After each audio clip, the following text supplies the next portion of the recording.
Je m'appelle Yann Rioux, 39 ans. Ça fait quelques années maintenant que je suis dans le team de Franck. Depuis 2006 pour être exact, j'ai commencé en faisant de l'électronique sur les trimarans. Et puis j'ai fait diverses choses depuis, dont la Volvo Ocean Race en tant que Media Crew Member. Et à côté de ça, j'ai fait beaucoup de mini aussi.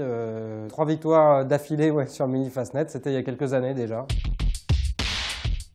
Moi, ça faisait longtemps que je n'avais pas navigué sur un petit bateau, entre guillemets, même si c'est quand même un bateau de 34 pieds. Et donc, je manque un tout petit peu de repères, finalement. J'ai l'impression que c'est un bateau qui est pas très rapide et très exigeant, en fait. Il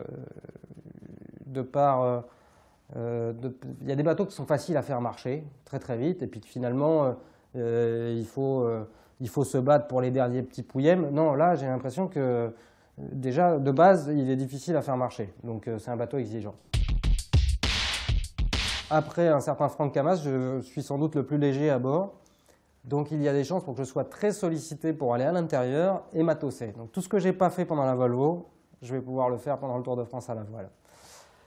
Sinon, au niveau du poste, les postes sur lesquels ça peut tourner encore, mais les postes sur lesquels je me suis entraîné, ce sont des postes, c'est essentiellement le poste de piano. Hein.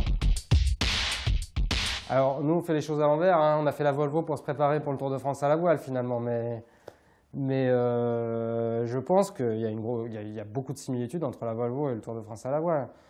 Pas sur les supports, évidemment, même si ça reste un monocoque à voile. Mais sur le format, un espèce de mélange de courses en baie, des inshore, hein, des courses autour de 3 bouées, et puis d'offshore, hein, de courses au large. Même si les courses au large, entre guillemets, sur le Tour de France à la voile sont beaucoup plus courtes que sur la Volvo. Mais quand même, il y a cette similitude qui est là, quoi. Il faut avoir des gens qui sont compétents dans les deux exercices. Non, Franck, c'est quelqu'un de très exigeant. Je pense que c'est sa première... c'est une qualité qui peut parfois virer sur des choses plus compliquées. Mais c'est une grande qualité au départ. C'est son intransigeance et son exigence. Voilà.